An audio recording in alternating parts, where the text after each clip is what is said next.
everyone, this is Keena Wolfenstein, and you're listening to the Complex Trauma Recovery Podcast. It has been a little bit since the last episode came out. I have been super busy, but I'm really excited about this interview, and I have a few other interviews planned in this next month that are going to be great. So today my guest is Tori Olds. I was so excited to have her on. A lot of you might recognize her name. I've mentioned her before. I've referenced her before in my work because she is an excellent teacher when it comes to experiential therapy. So Tori uses a blend of experiential modalities, including coherence therapy, internal family systems, and AEDP, accelerated experiential dynamic psychotherapy. She offers trainings and CEUs for therapists. She has an amazing YouTube channel where she breaks down some of these different concepts. So she is just a really influential and wonderful voice in this kind of field of therapy. And I was having a little fangirl moment when she agreed to come on the podcast because I really have looked up to and admired her work for a few years now. So this is a great conversation. We talk all about emotional learnings and what are schemas and how do our symptoms make sense and how does memory reconsolidation work and all the good stuff. So before I jump into the episode, just a few other announcements. If you look at the podcast description below, I'll have a few links there. I'm going to include Tori's website and her YouTube channel. I also am going to include my Linktree. My Linktree gives you access to all of the kind of work and resources that I've put together, including different educational workshops that I've done, my practice website. We do still have 2 therapists at my practice that are accepting clients. So we have one in Texas and one in Missouri. So if you're looking for a more experiential trauma-informed therapist in either of those states, you can go to Strong Root Psychotherapy, which is in the Linktree, or you can just go to strongrootpsychotherapy.com. And then please consider supporting the podcast by subscribing to my Patreon. So I have been putting a lot of work into different educational videos on Patreon. And even when I take a little hiatus from the podcast, I continue to make content on Patreon. The subscribers there really help like support my work and make it sustainable for me to make content. So if you're interested in bonus content and supporting the podcast, you can check that out. It's only $15 a month. I think that's about it. So thank you guys for listening, and I hope you enjoyed this episode. Hi, Tori. Thank you so much for being here.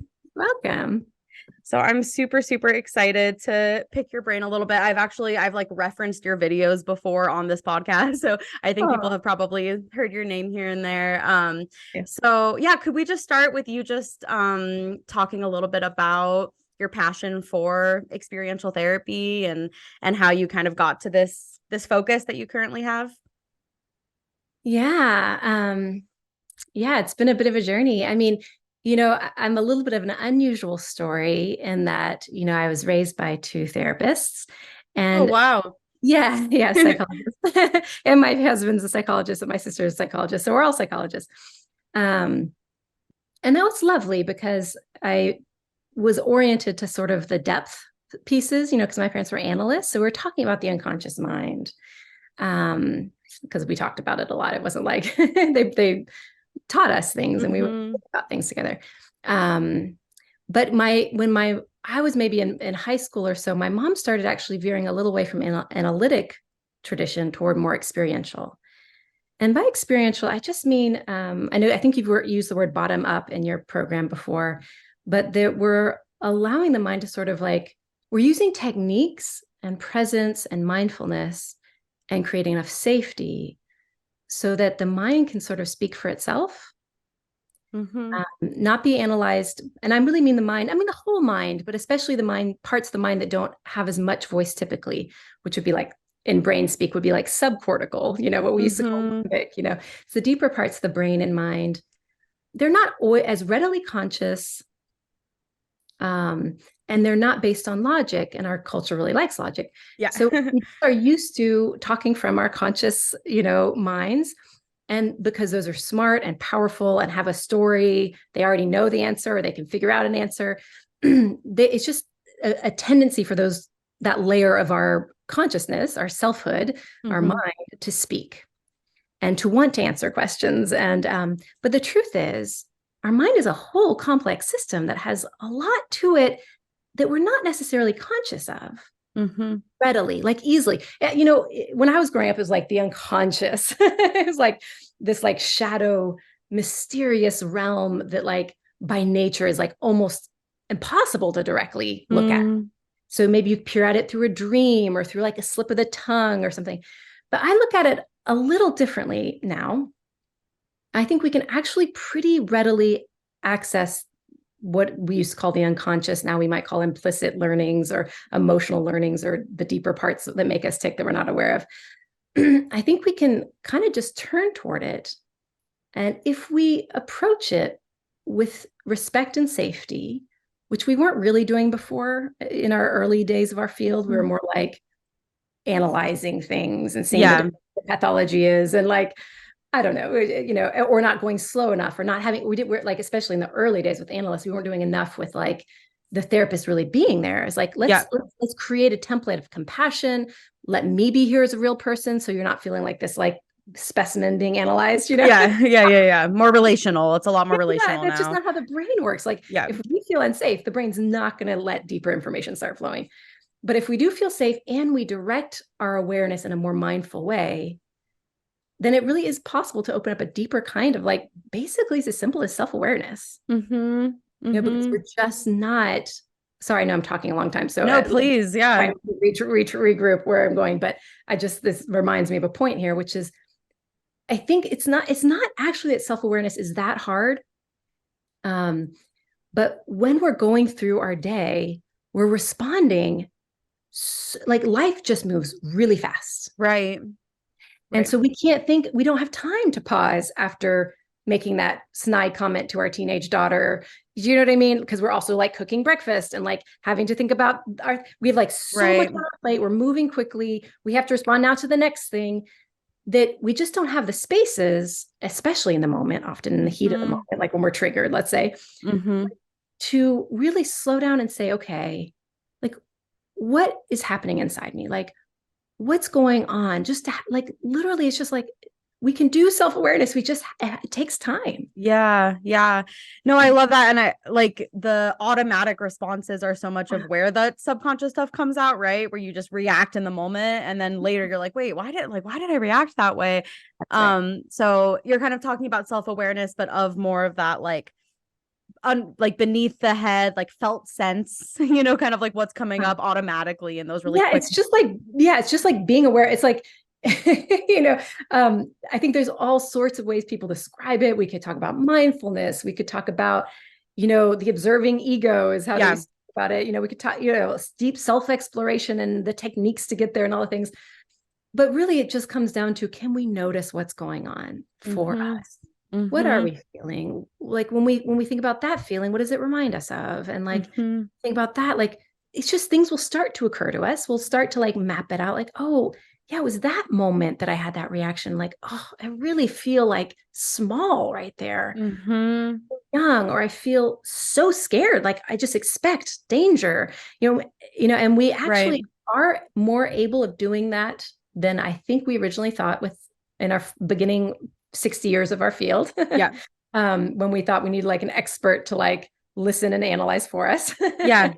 So anyway, that's just kind of setting the stage for like, I can't remember the question you asked, but I think we're starting to aim toward talking about like emotional learnings and schemas and like what we pick up and so anyway, yes. No, that was a really great launch into this. So can you speak a little bit about, so like through that kind of interest in what's experiential, how did you come to the modalities that you use? Like what are they and how do they kind of like work together? Can you talk about kind of the specific therapeutic approaches that you found really helpful for this? That's now I know where I went off. Excuse me. So I was lucky because when my mom started training in a very emotion focused form of therapy, so that was kind of my entry into experiential work, was the more like mindful, let's be in our body, being aware of what we feel. She did it in a type of group therapy that no one's ever heard of, but it's called SCT, system-centered therapy. But in the context of the group, people don't share stories about their life or even talk about themselves, really. They just talk about what they're feeling in the moment, what they're noticing in the moment. So they say, wow, when you say that, I feel this. And then they share back and forth. Oh, when you say that, I feel this. And it's all like what's happening in the body. Interesting. It was especially in the 70s and 80s when she was starting it, but even today it's like so off the map of what normal. Yeah. Like it's really cool. So I was so glad. And as soon as I graduated high school, I went to one of those weekends where we're just doing that all weekend. It was like, I loved it. It was embodied. It was in the moment. It was emotion focused. And then I love the emotion focused work. When I was in college, I started doing a very intensive like mindfulness practice and kind of became a little bit of a mystic. So I was like studying all my spiritual tradition. And so that really impacted me as well. But as most therapists know, and other people, non-therapists might be interested to know, in graduate school, we don't really learn this stuff. Right. Not at all. If in some ways graduate school is like a break, I mean, I was still learning and doing my meditation and stuff, but it was a little bit of a break. And then toward the end of graduate school, I got introduced to AEDP, accelerated experiential dynamic psychotherapy, which was very much a fit because it was emotion focused. So it was very much like, what are you feeling? Where is that in your body? Can we help you move through that emotion in an empowered way that's about connection so your mind can really unlearn negative associations related to emotion or my needs, or it's kind of attachment work. And that was beautiful. And I love that. I still love that. I just did a whole 3-part series on ADP on YouTube. And it's amazing type of work. But then I also did after that somatic experiencing training, and that's also amazing modality. There's so, and then I'll just say the rest of them. Then I did some IFS training, and coherence therapy is kind of where I landed. Yeah. Along the way, I studied a lot with Stan Tatkin, and he's still a dear friend with couples therapy. Okay, so I think the way I describe the similarities between all of these, that all of those approaches this is my language for it, but let me say the phrase and then I'll explain it, are trying to untangle the tangles in our unconscious mind. So for me, when I say the word tangle, well, first, actually, let me say something about how the brain and mind works. The brain, especially the lower parts of the brain, the more implicit learning, emotional learning systems, are associational. So it's just our lower brain is tracking what tends to come together in space and time. When this happens, I can expect this next because it happened before, and therefore I should do this. The most people are aware of the idea of being like conditioned, like of conditioned. So like if the mouse hears a bell and then gets a shock.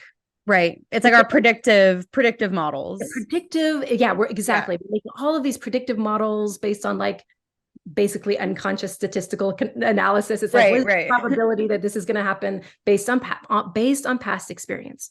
Yeah. And that's a very different kind of way of knowing than our intellectual brain, which is, how do these logically connect? Like the mouse doesn't have to logically see. There's no logical connection between a bell and shock. Being shocked. But if in experience they connected, that's what the deeper brain is paying attention to, then we predict it will happen again, which is actually pretty smart. Like it makes sense. It's like a solid way that the brain should be organized. Like totally have our intellect so that we can challenge that. But like, this isn't crazy. know, like it makes evolutionary sense and everything else. Yeah. However, I think the way we get tripped up in terms of mental health is when things become associated, kind of become like actually neural. This is like not just a metaphor. Like neural connections are made. Right. Neurons are associated, connected together, so that this stimulus is connected to this. Yeah, exactly. Yeah. Oh, this is going to happen, and that's connected to. Well, I better do this to protect myself. So all of these neural connections get set up in what we call neural networks. And that's the tangle. So that's a tangle is my word for like a neural network. And the reason I think of it as a tangle and that we want to untangle these is some associations are really going to harm us to have. Right. Can you give an example? So if you don't mind, I was just thinking about this recently, and it's so good for audio because it uses my arms. I talk a lot with my arms. Me too. So, but if you can imagine me putting my arms way out and then kind of bringing them in. So think of it like this. This is how I was categorizing it in my mind. There's some very like distal things that we learn to fear. Like if we have a phobia of snakes or something, or elevators, right? So that could like mess with our life a little bit, but it's kind of distal. It's like not to the core of us or our needs or anything. Yeah. But that's the kind of thing we're talking about. We're talking about like phobias, basically. Like we learn snakes are dangerous or nature is dangerous, but then as we come in, as we get closer to home, sort of things that are, I almost want to say sacred, or, can take on these negative associations all the way down to our very core, where our selfhood is the thing that got tangled up with danger or badness. It's danger or badness, because it could just be not danger, but just like lack of value, badness, Yeah. But a little out to that could be other people, or part of me, because of like it could be like absolutely to my core, I'm the thing that's bad. That's like one of the most horrible things to learn. Yeah. Or just like a little next to the core could be like some part of me is bad. Right. Like I'm bad because I'm gay, or because I'm, one of my identities. Right. Like, so learning of like my emotions are too much. And like exactly. when I'm vulnerable, Exactly. I'm going to be rejected. Like that's something that's going to mess with us on such a deeper level. Or some part of my mind is threatening either to others, which then I don't like it for that reason, or threatening to myself. Like like my emotion is now paired with an association, I'll be overwhelmed. Or anger makes me a bad person, or it means I'm going to be a rageaholic like my dad, or you know what I mean? So we begin to get these associations to ourselves, to parts of ourselves, to other people. We learn to like maybe not like another person is dangerous. Certain behaviors can become dangerous.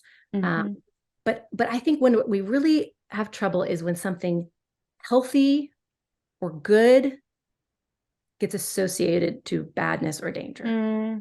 Like one of our core attachment needs or identities, or identity, need, like emotions. Like it's healthy to set boundaries. Right. Oh, but then someone could have a learning that says, no, you don't, you'll be rejected, or other will be mad, or you know what I mean? Yeah. Right.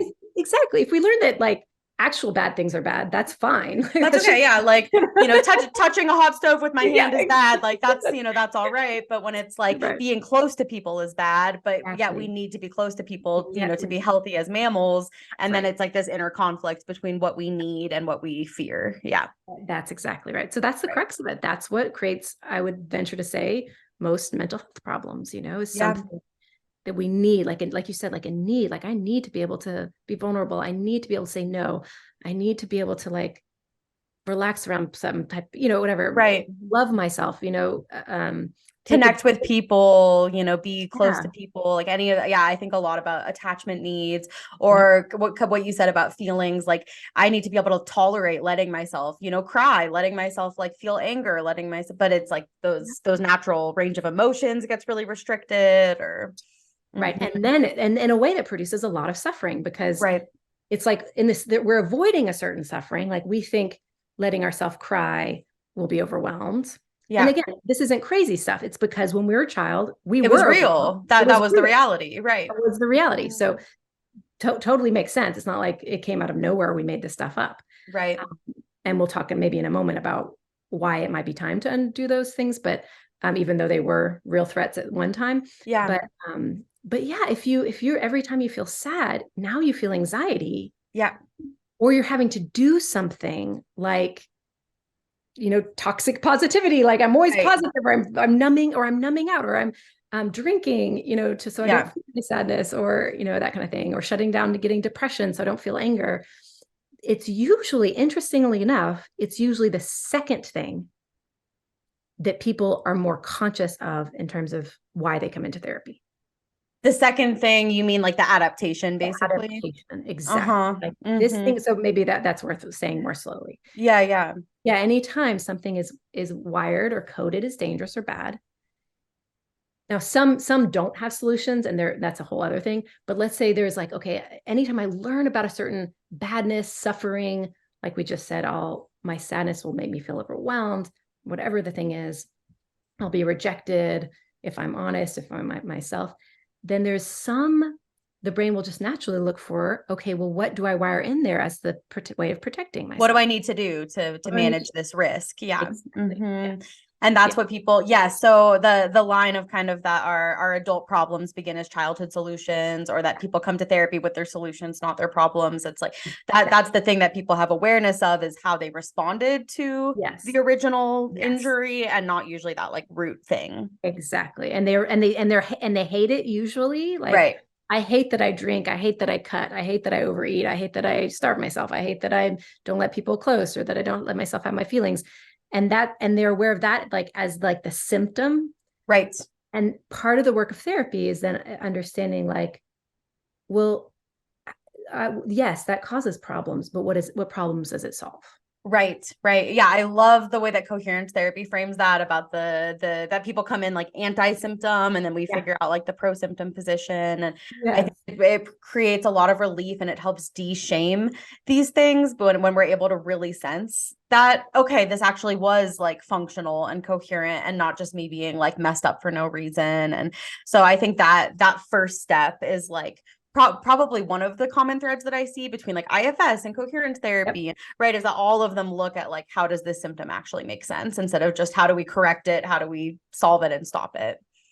I just wanted to put an asterisk or stars by what you just said, especially because I've been talking so quickly and like covering ground really quickly. But that is worth repeating. It's such a fundamental thing that there's no, let's see how to, let me see how to say this. You know, people can come in so confused by why they're doing what they're doing. And I think when we're confused and on the surface, it seems kind of bad, like we yell at our kids or whatever we do, it's just easy to think that it's like a character flaw. Right. Or it's something to be ashamed of or embarrassed of, or we're just not trying hard enough, or we're not doing our best. And really, really, the truth is we are always doing our best. Yeah. And it's just how we're wired. It's just how we're evolved. It's not our fault we evolved this way, to learn these patterns and then just instinctively protect ourselves the way that network knows to do. Yeah. Yeah. Of course, we're going to do that. And it's a shame it's less conscious, because it makes it a little harder to change. So it's why we do therapy, like need to work on it. But like, it's really not easy to be human and to have this brain. Yeah. Yeah, especially I think when, I mean, my work focuses a lot on like attachment stuff, and, you know, specifically, so like attachment adaptations. And I was watching one of your videos, I think about schemas, and you framed it in this way where I think you said that basically we adapt so like we can survive our parents and our parents can survive us, or something like that. Yeah. I had never heard it framed quite that way before, but I was like, wow, that's really like excellent, because, you know, I just always think about as kids how we're so powerless and we have so few options, right? It's like you are fully dependent on your family system, your caregivers growing up. And so I guess could you share a little bit more about like what that means to you, like adapting so we can survive our families and they can survive us? Yeah, we need to be okay when we're young, and to be okay means we have a family who's okay and a family that accepts us as part of that circle. So if we feel like we're doing something our parents can't deal with, if we get mad and mom gets depressed for 2 days, we sense our parents' vulnerabilities. Like if we see them off, and now they're anxious, and now they're fighting more, and now we're like, what can I do to help them out? Like because I need them to be okay. So I can be okay. So I can be okay. Yeah. Because I need them to be taking care of me. Yeah. So, or if we sense that, so we need, them to be able to handle us. And then we also need to be able to handle them. Like if they're just mean or threatening or problematic in the way they're treating us, how can we avoid that? How can we sort of like manage what they're doing to us? Right. And so either way, there's a lot of learning that's just gonna, the kid's brain is like, anytime when we're young, it's about other people and it's about suffering, our brain's like, those are the three things where it's like absorbing the learning, especially young, especially if it has to do with other people, relationships, and making them okay. And is pain is involved. Yes. But I mean, I really appreciate what you're saying of like, it's not always and only about attachment, that's for sure. But everybody has some attachment history, for good or bad. And there's a lot of learning about what parts of me are manageable to others, and how do I position myself to get the best out of others or prevent pain from others. Right. And sometimes it strikes me like, I think I said this in one of the videos too, and I can't remember which one, but that so much of our human struggle has to do with the fact that like when we're young and our brains are very wired as humans in the way that other animals aren't, to like figure out, well, how should I be based on what I'm learning versus like, I'm just going to act like a squirrel or something, it's like, how should I be based on like, what's going to be best for this context and this culture and this climate and this everything. Like I'm learning for my people. What do we do to survive? Right. What do I do to survive? So I'm absorbing all of that. But while I'm so open in that window of like really learning, one of the realities that's true for every single person is I'm young and powerless. Yeah. And then that just gets absorbed in as reality. I'm young and powerless. Right. You know what I mean? It's like, that sucks that our first take, like our first impression of what it is to be human or reality or how it feels to be alive happens in the context of being trapped, powerless, not having control, not having a voice, not really being able to regulate our emotions by ourselves. Totally, you know what I mean? Everything seeming bigger than us. Like that sucks. And I think that stays with stay with us and be still a reality that's somewhere that's the type of things that we can work to update. Right. Yes, that's so true. So in terms of that updating, I guess one of the ways that I always think of the way that those schemas play out in life is that we construct these like maps of, what we need to do and how we need to be to stay safe.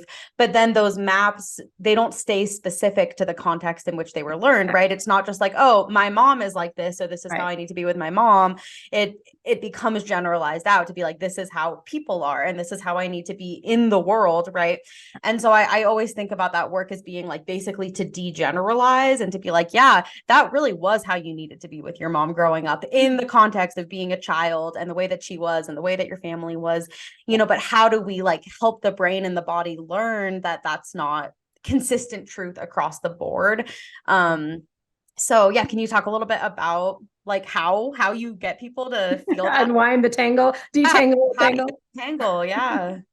I mean, I think the first thing is, as you've talked about on this podcast, I believe, in fact, I think Sam talked about it when he came in, there is an endogenous natural system the brain has for updating old learnings, called memory reconsolidation. So that is what we're aiming for, to give the brain the experiences it needs to have memory reconsolidation occur.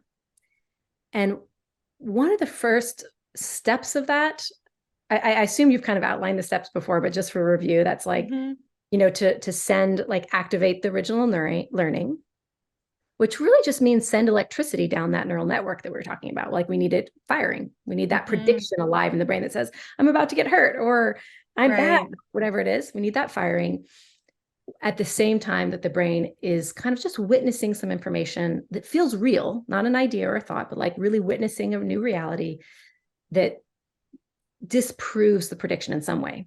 Yeah. So they both can't be true at the same time. Yeah. That happens, the proteins kind of unlock, the network becomes labile and is open for learning. Right. If it's repeated. So anyway, but so I think one of the reasons this doesn't, it's interesting to think about like, why doesn't that happen naturally out in the wild? Why do we need therapy for it? But I think one of the thing is we're so oriented to, one of the ways we learn to manage ourselves is to be less conscious of ourselves. I know in the beginning I was saying, well, it's just because life moves too busy, everything's fast and a lot of demands, so we don't have time to slow down. That's one part. But the other part is that we actually learn as an adaptation to ignore certain parts of ourselves, certain parts of our experience. Yeah. That's the ways we have our parents handle us, right? And don't mess with them is because they're tolerant for like emotions or like, hey, let's talk about this difficulty our family is having and like the truth of that. Or let's, like there's topics, there's knowings, there's feelings, there's behaviors that are just like outside the realm. Right. We get good at just shutting down and shutting off different parts of ourselves. One of the main ways we do adapt is by becoming less conscious of things. That's why we're all trying to do mindfulness all the time. Right. If we didn't have like dramas, we probably would just naturally be mindful. Right. So because of that, I think we're rarely allowing electricity if we're having that prediction triggered, then we're probably overwhelmed. Which actually, when we're overwhelmed, our mismatch prediction system goes offline. In other words, we can't tell that we're like the part of our brain that could say, oh, this isn't going as I predicted, everything's fine, is not there. So we're not in a mental space where we can notice that this is better than I predicted. Oh, interesting. Okay. Not interesting. Yeah. And so the goal of therapy is in a way of saying, okay, let's like when we're not in therapy, it's almost like we're suppressing it and not triggering it. And so we're not even aware of it. Or it's like active, but that's like all we're aware of and we're overwhelmed. Right. And yeah, because I always thought it was interesting that with coherence therapy, when they're talking about when you get to the juxtaposition, disconfirmation stage, that sometimes you can actually pull on things that have already happened in the past so it's like we can experience disconfirmations, but our brains are simply not able to like absorb them in the places that they need to. That's right. It's like it's rare for both of those networks to be online at the same time. The one that's saying danger and the one that's actually clearly able to witness I'm not in danger. Yeah. Like either we're kind of like just so triggered because we're in danger and we're not noticing, or it's like ignoring the fact that we have that vulnerability that believes we're in danger. So, so that's kind of the trick of therapy in some ways, is to find ways to access and bring to life a little bit, bring online a little bit, because that's step one. Some like, oh my God, I'm scared of that, or gosh, I have this knowing.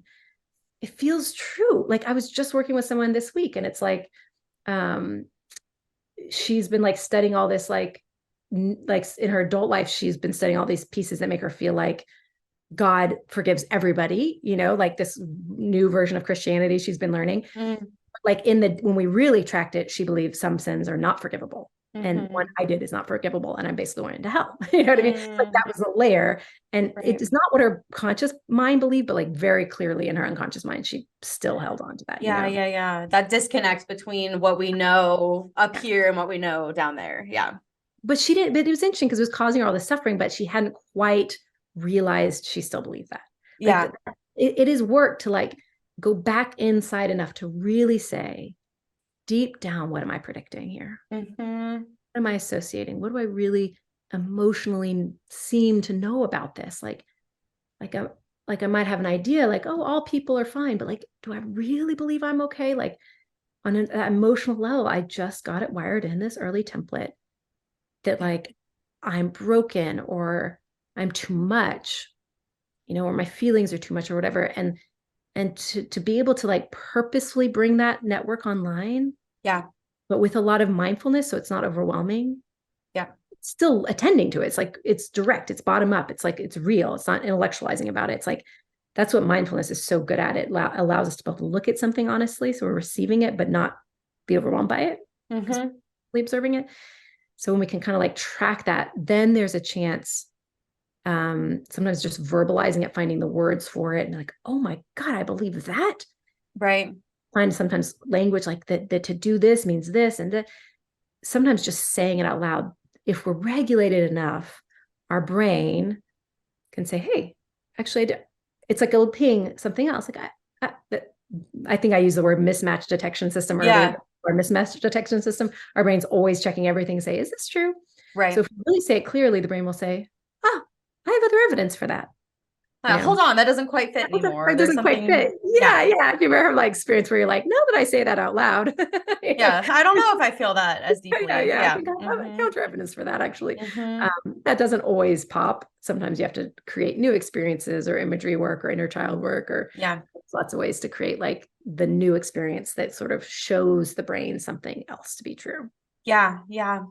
How does parts work fit into this? Like what is the value of IFS when it comes to doing this kind of work? Yeah. So on either level, it can either be used to explore the nature of the learning. Like when you're working, like for instance, with the protector part, when you ask, what are you afraid would happen if you didn't drink? Right. You begin to have a conversation. That's like it's like peering into the part that had that learning. In this case, we call it a part that has learning. Yeah. But like you just ask, what did you learn? Like the one that makes me drink, the one that makes me drink. Like why? And you just kind of you just learn to have a friendly. Again, remember the brain opens to show you things when you have a friendly, compassionate, safe, Yeah. you're not flooded because you're kind of mindfully observing it or unblending from it in IFS. It's like, oh, it's just a part of me. Then that part can speak back. It's like, well, what I know is that I'll be overwhelmed with how alone I feel, or I'll, give some context. But the young wounded parts can also tell you what they believe too. Once you talked with them, it's like, well, I learned I'm bad, or I'm not worthy, or I'm basically alone, or like, Yeah. So you just, the reason to do it through parts, in which you do not have to do it all. That's just literally one technique. It's just one tool. Yeah. Yeah. But what's nice about parts is it helps kind of keep organized, because we have more than one learning. Right. So sometimes to kind of keep it organized a little bit, like, okay, you want to learn this, and your job is to make sure this, because you learn, and this other neural network over here that's saying, yeah, but make sure this. When we think about another part, it's like, it just helps our brain organize it to image it as different versions of ourselves. The one that's perfectionistic, but the one that wants to say, I'm going to give up. And, it just keeps things a little more clear. One, it also helps with mindfulness, because when it's a part, it's not the whole, and it helps regulate us to be like, okay, it's not the truth necessarily. I'm just listening to what part of me believes. It's very grounding. So that's all for like what we call like discovery work. Like, what did you learn? But in terms of the memory consolidation work, it's also a wonderful way to see a new truth. Because if you go back and see your wounded child, there's a good chance your adult self will look at him or her, or the people around them or the situation, in a different way than your child self understood it. Right. So because the way that children interpret these different like family attachment experiences, tends to be from, of course, like the view of a child. So it's going to be a lot more shaming and a lot more taking blame onto the self, and a lot more versus them being able to go back as an adult and actually witness like, wow, like you were, I was actually like a lovable kid, and like this family stuff had like nothing to do with me. And that's the two things. Look how lovable I am. And this had nothing to do with me. Yeah. Yeah. Those are the two cores. Like, it's really hard not to have some self-compassion come online. If we imagine ourselves in our most painful moment at 7 or 8 or whatever, 3, and see that little kid suffering. Yeah. And when we look, it's like looking again. It's like, let's let the brain look again, but now as an adult, right? Right. Like, we couldn't see ourselves objectively when we actually were 3, but like now we can. We have a lot more bandwidth and wisdom and capacity and just knowledge. So when we look at ourselves, wow. And then we can show we say show the 3-year-old, but really it's just like that network in our brain that had the imprint. Not bad. This is just a way of like allowing that to happen through imagery kind of. But it feels like, okay, self, you look at yourself. This is how you thought it was your fault that dad did that, or, whatever. And then we just gently show the other truth, or say like, can you come behind my eyes and look at you through my eyes, through this perspective? Right. And that brings the new kind of disconfirming thing online to unlock memory consolidation, so that it can actually go in. Because if we don't have both, that's the new science. If we don't have both online at the same time, change doesn't happen. I think that's why a lot of times people say, well, I know that with my head, but I have trouble believing it. Yes. Yeah. Because that's not bringing online the original emotional learning. Which I think that's where so many people get stuck in therapy. That's where I was stuck in therapy for a long time. And because I was very, very like cognitively aware of all the things. And I was like, why can I not get like anything to actually change, in my felt sense of the world? So when I learned about this stuff, I was like, oh, that makes so much sense. And I think for a lot of people in therapy, it can be, I find that it can almost be confusing sometimes of like, well, why are we trying to just, connect right back in with like all of this stuff that I'm trying to overcome or that I'm trying to shift?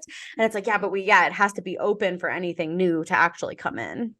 That is a really, really good point. And I love that there's such clear science around that, because we kind of have known that as a field for a long time. We just didn't know why based on the brain.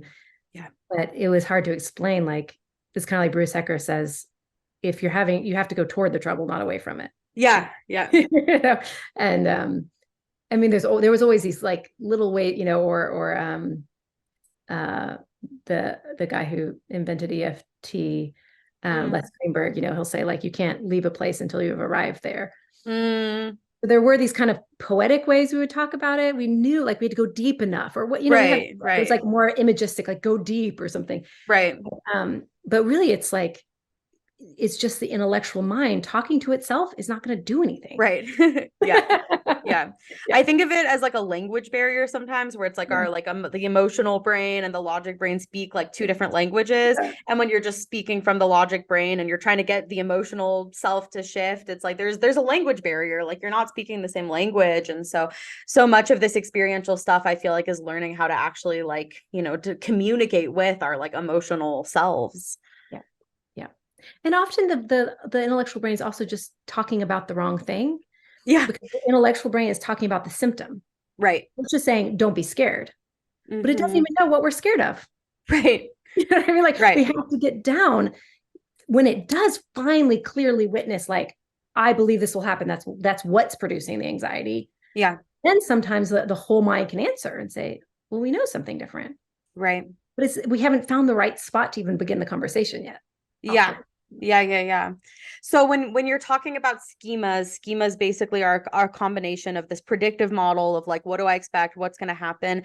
And then is it also the adaptation kind of It is all to together? fully be a schema. It's supposed to be the prediction of the suffering and then the adaptation of the solution. They say problem and solution, or suffering Right. and avoid that suffering or whatever. But sometimes I know we're kind of getting advanced and going a while here, but like there are certain learnings that don't necessarily have solutions. Right. And then they might just produce like a panicky feeling, you know. Oh, yeah. Yeah. Mm-hmm. Like, or disorganized attachment, for instance, like that's the problem with it, is there was no solution. Right. Right. It's kind of um, you're screwed either don't know way. what to You're just do. stuck. Yeah. Yeah. Mm-hmm. And then that usually is more work around like really helping the part that learned. That's usually like trauma stuff where there's like terror or fear, like to Yeah. like really get out of that moment, like come to a different moment where there's a new reality that is safer, or maybe now there is a solution when there wasn't one before, Right. or you know, things like that, or you can tolerate it now in a way you couldn't tolerate before. There's always something that can be disconfirmed. If there's not, I mean, let me say what I mean by that, because that's Yeah. doing sort of not true. When we're working on a psychological piece, there's something to be disconfirmed. Mm-hmm. There's tons of suffering that has nothing to do with our psychologies. Right. You know, Right. if my kid died tomorrow, I would be suffering, and that's like there's nothing under that. That's not right. That's not you interpreting things in some Yeah. way that it's Yeah. just So, that's loss. exactly. So when I'm really talking about like mental health pieces, like when there's like something we're doing and it's a response that doesn't seem like the natural, like the healthy, maybe it's a bit exaggerated, or it's a bit so there's something there that we can work with. Mm-hmm. It might be the nature of the problem. It might be the nature of the solution. Like, yeah, that problem still is there, but can we find a new solution for it? Right. Like, because again, there's still a lot of problems. There's racism. There's like issues in the world. Yeah. But okay, that's true. So, but now as an adult, how would you like to respond to that? Right. Yeah. Or if it's really something unsolvable, like we've come down to something unsolvable, then the piece around that is grief. Yeah. Yeah. Like, And being able to let yourself feel and tolerate grief, basically. exactly, because grief is its own process. It doesn't make Yeah. the world perfect, but it does make life bearable. I mean, it helps us be well. Yeah. You know? And so that is sometimes one of the tangles we find isn't so much like a learning that's like how to protect myself. It's sometimes unprocessed grief. I think Yeah. tangles, but it can lead to symptoms. And so like depression, you know, Yeah. sometimes it's getting back to that place. And the reason I think of it as a tangle, it's like it holds the knowledge of the loss, but not in a way that's like integrated or metabolized into the whole. Yeah. And so that's like a whole other conversation but there is work you can do that I think actually does use memory consolidation. That would be kind of complicated to describe, but like it's like some parts of our knowing just have to be metabolized. We're not going to change it. Yes, mom didn't love me. That there's no disconfirming that. That's true. That happened. And we can hold loving witness around it so that it's almost like the toxic of that, the horrible, the pain of that sort of like spread out and like become, it's like, yes, that's true. And there's still love in this world. And there's beauty. Right. And there's the nature. And, you know, and it can kind of like be worked through. Right. So less like in its raw and processed form. Yeah, no, I'm so glad you brought that up because I think one thing that I find a lot is that some of the protective mechanisms are to avoid having to go through grief, right? It's like I find like a lot of like a shame grief connection where it's like, as long as I am shaming myself and thinking that I was unlovable, I won't have to feel the overwhelming grief of the fact that like my parents didn't love me, right? Yeah. Say that like again. that kind of Yes, thing. exactly. It's a perfect example of like, Yeah. I'll just blame myself so I don't have to look at mom and dad's as really, they didn't love me. Right. And that's really sad. And I don't want that to be true. So I'll just make it my fault. That gives me a little more Right. fight Right. change it or something. It's like, nope, it's unchangeable. And you trying to work on yourself is not going to change it. And then it's like, whenever you hit against something that cannot be changed, the freedom, the way toward freedom is grief. Yeah. Yeah. So thank you. How do you help someone learn that they can tolerate grief though? Because that brings up like, I feel like that's sometimes the core fear is that like, I can't feel this grief. Like it's so painful and it's so deep that like I'm gonna die, or like I'm just gonna like it's just gonna hurt too much. And so it feels so necessary to keep like avoiding that grief in different ways. That's right. So there are a few core ways of doing that. There's really, you could do it so many ways, but it's always going to have to do with being able to tap into the feeling with a sense of resource. So that it, and also pacing,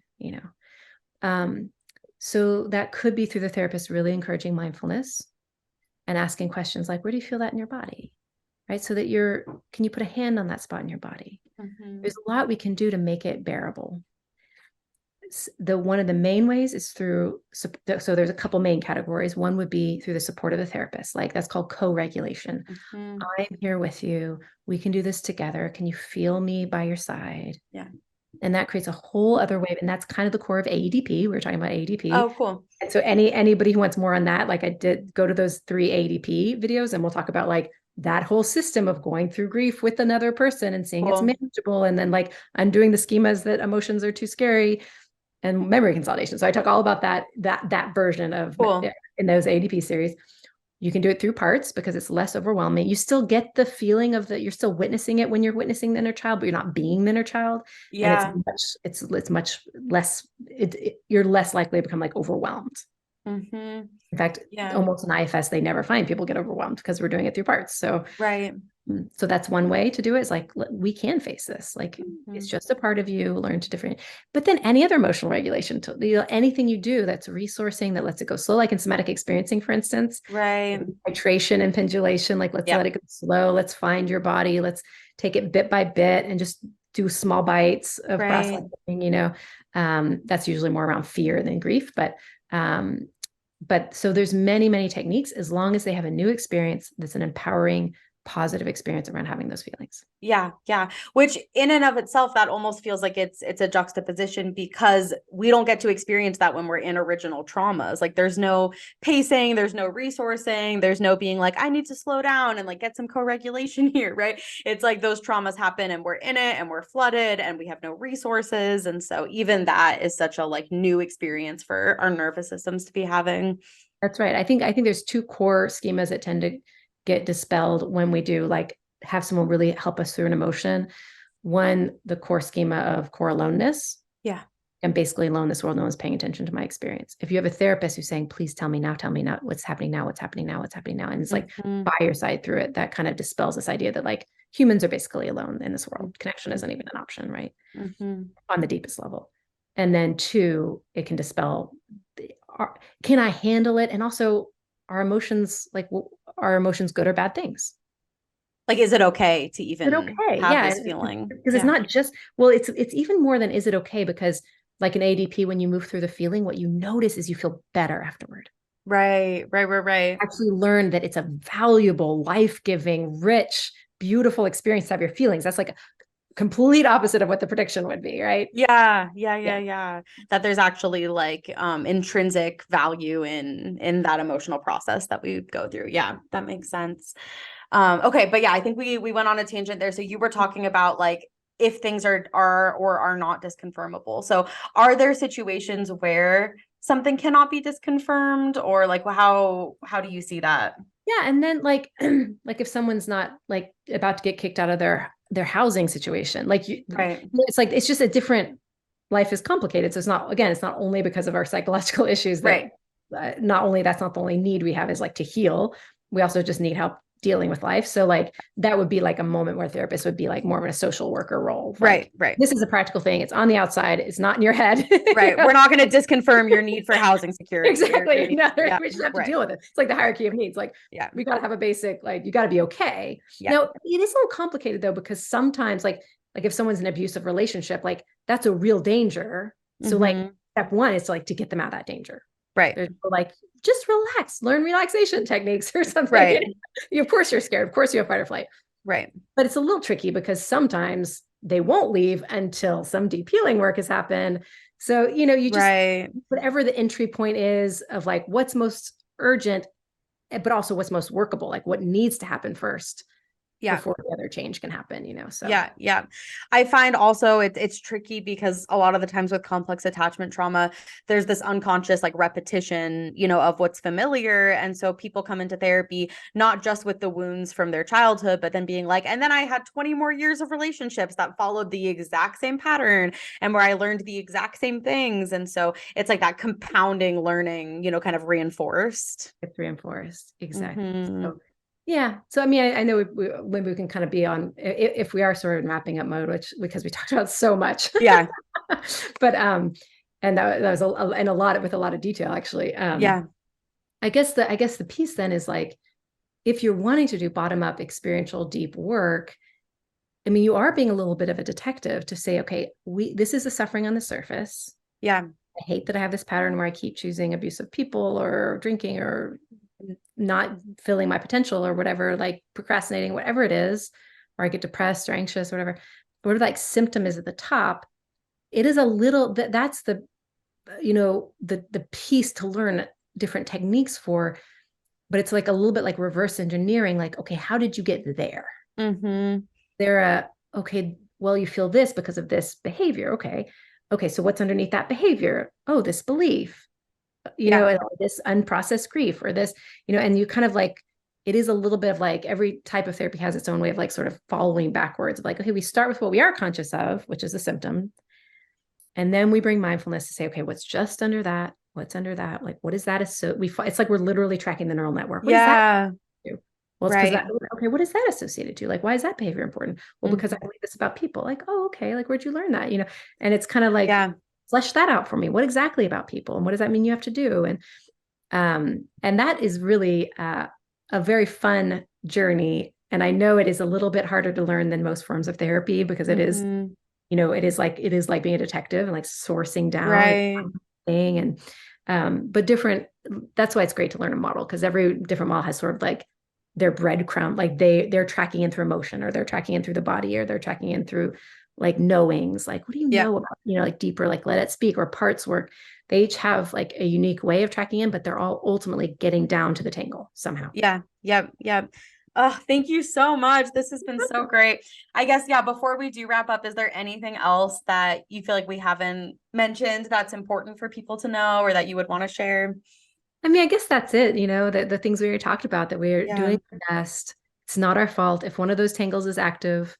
We can to ourselves to do a different behavior. But if there's a tangle underneath that behavior saying, no, you have to do that behavior, we're just not going to change for very long, So, I guess just that de-shaming, like we're all doing our best.